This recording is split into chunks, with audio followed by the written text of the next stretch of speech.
Price action trading పై అశోక్ దేవనం ప్రియ conduct చేసే webinar కోసం ఈ నెంబర్ కి కాల్ చేయండి.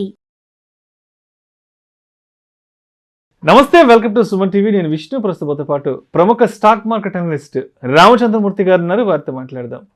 సార్ నమస్తే. సార్ రామచంద్రమూర్తి గారు. నమస్తే విష్ణు గారు. సార్ రామచంద్రమూర్తి గారు, మార్కెట్ మరొక ఫాల్ని చూడబోతుందంటూ కూడా కొన్ని వార్తా కథనాలు చదివాను. అంటే ఇదేదో నేనో లేదంటే రామచంద్రమూర్తి గారు డిసైడ్ చేసేది కాదు మార్కెట్ గురించి. అవునండి. అంటే మన చుట్టూ ఉన్న సమాచారాన్ని మనం కొంత చదువుకుని దాని గురించి ఇక్కడ విశ్లేషణ చేయడమే కానీ ఏదో మీరు నేను మార్కెట్ని ఫ్యాక్టర్ చేయడం కాదు.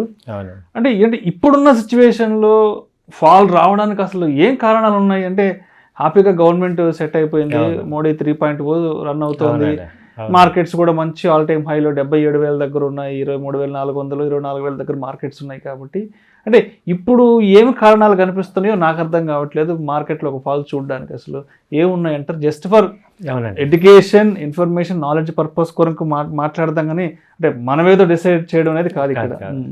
అసలు ముందు మీరు అన్న పాయింట్లో ఒక పాయింట్ ఏంటంటే అసలు కరెక్షన్ ఎలా స్టార్ట్ అవుతుందో అది తెలుసుకుంటే ఇప్పుడు కరెక్షన్కి ఛాన్స్ ఉందా లేదా అనేది మనం తెలుసుకుందాం. అది జనరల్గా అసలు కరెక్షన్స్ ఎలా స్టార్ట్ అవుతాయి అంటే మీరు అన్నట్టు దాదాపు లాస్ట్ 3 కరెక్షన్స్ చూస్తే 2001లో ఒక కరెక్షన్ వచ్చింది. కరెక్షన్ 2001లో ఏంటంటే అప్పుడు కూడా ఆల్ టైమ్ హై వెళ్ళింది. అయితే అప్పుడు ఏంటంటే .com బబుల్స్ అని, అంటే ఐటీ కంపెనీస్ ఒక ఆర్టిఫిషియల్గా ఫెయిర్ వాల్యూ నుంచి అబ్నార్మల్ వాల్యూస్కి వెళ్ళి ఆ వాల్యూస్ సస్టైన్ చేయలేకపోవటం వల్ల ఒరిజినాలిటీ బయటపడి అది కరెక్షన్ అయింది. అంటే ఒక ఫండమెంటల్గా రైట్ అనుకున్నది రాంగ్ ప్రూవ్ అవటం వల్ల ఇప్పుడు సత్యం ఎలా అయితే ఒక ఒరిజినల్గా ఉన్నది చూపించి 2008-9లో జరిగిన సినారియో. సో అలా వాళ్ళు ఏంటంటే ఒక .com ఎఫెక్ట్ అంటాం 2001లో. అలాగే 2007-8లో ఏంటంటే అది sub prime effect, recession effect వల్ల ఉద్యోగాలు పోయి ఫియర్స్ అవటం వల్ల జరిగింది. మొన్న 2021లో ఏంటంటే కరోనా ఎఫెక్ట్ వల్ల మార్కెట్ ఇక అది వరల్డ్ మొత్తం వచ్చిన కెలామిటీ. సో ఇప్పుడు మీరు అన్నట్టు ఇక్కడ కరెక్షన్స్ ఎలా వస్తాయంటే ఇప్పుడు ఒక పీక్ లెవెల్కి వెళ్ళాక జనరల్గా ఏమవుతుందంటే ప్రాఫిట్ బుక్ జరుగుతూ ఉంటుంది. ఇప్పుడు హై లెవెల్కి వెళ్ళాక మ్యూచువల్ ఫండ్స్ కానీ మేజర్గా ఇన్స్టిట్యూషన్స్ కానీ ఫారిన్ ఎఫ్ఐఎస్ వీళ్ళందరూ ఏం చేస్తారంటే ఒక స్టేజ్కి వెళ్ళాక బుకింగ్ చేస్తారు. ఆ బుకింగ్ చేయటం వల్ల ఏమవుతుందంటే ఈ యొక్క కరెక్షన్స్ అవ్వవు కానీ ఈ యొక్క డిక్లైన్స్ అవుతాయి. మార్కెట్ దిద్దుబాటు చర్య అంటాం. క్రాషెస్ అవ్వవు, కరెక్షన్ అవుతుంది. క్రాష్కి కరెక్షన్కి డిఫరెన్స్ ఏంటంటే క్రాష్ అంటే ఒక నిజమైన ఎఫెక్ట్ రావాలి, ఏదన్నా ఒక అనుకున్న విపత్తు లాంటివి జరగాలి. విపత్తు లాంటివి జరగాలి. కోవిడ్ ఇవన్నీ విపత్తులు, ఏదైనా పెద్ద పెద్ద భూకంపాలు, ప్రకృతి వైపరీత్యాలు, పెద్ద యుద్ధాలు, అన్ఎక్స్పెక్టెడ్ యాక్టివిటీస్ ఏమైనా జరిగితే అది దాన్ని డైజెస్ట్ చేసుకోలేక వర్టికల్ గా ఫాలో అవుతుంది. అది అందరి మీద ఎఫెక్ట్ అవ్వాలి. ఇప్పుడు మనం చూస్తే ఏంటంటే అటు పక్క యుఎస్ మార్కెట్స్ ఆల్ టైమ్ హైలో ఉన్నాయి, అలాగే ఇప్పుడు Indian markets all time high ఉంది, Japan market all time high ఉంది. కాబట్టి ఏమవుతుందంటే ఇప్పుడు మనం రెగ్యులర్గా ఇవాళ ఆ ఉక్రెయిన్ వార్ అనేది డిస్కౌంట్ అయిపోయింది, కామన్ అయిపోయింది. అటు సైడ్ పాలస్తీనా కూడా నార్మల్ అయిపోయింది. సో ఇప్పుడు ప్రెజెంట్ అంత పెద్ద ఎఫెక్ట్ అయ్యేవి లేవు. అయితే ఏంటంటే ఇప్పుడు హై లెవెల్ మార్కెట్స్ వెళ్ళాయి కాబట్టి కొంతవరకు ప్రాఫిట్ బుకింగ్ జరుగుతుంది. దీన్ని ఏమనుకుంటున్నారంటే కరెక్షన్ అనుకుంటున్నారు, క్రాష్ అనుకుంటున్నారు. క్రాష్ అవ్వదు, అయ్యే అవకాశాలు లేవు. అండ్ ఇప్పుడు 2000కి 2024కి డిఫరెన్స్ ఏంటంటే అంతకు ముందు రీటైల్ ఇన్వెస్టర్స్ పెద్ద ఎత్తున లేరు మార్కెట్ లో, ఇంత పార్టిసిపేషన్ లేదు, ఇన్ని కోట్ల అకౌంట్స్ లేవు. ఇవాళ ఎఫ్ఐఎస్ వెళ్ళిపోయినా రీటైల్ అకౌంట్స్ కొంటున్నారు. ఈవెన్ మనం లాస్ట్ ఈ మంత్లో చూసే మార్కెట్ మన ఎలక్షన్ అప్పుడు అంత ఒక్క గంటలో అంత తగ్గినా 2 రోజుకి మళ్ళీ కొనేశారు.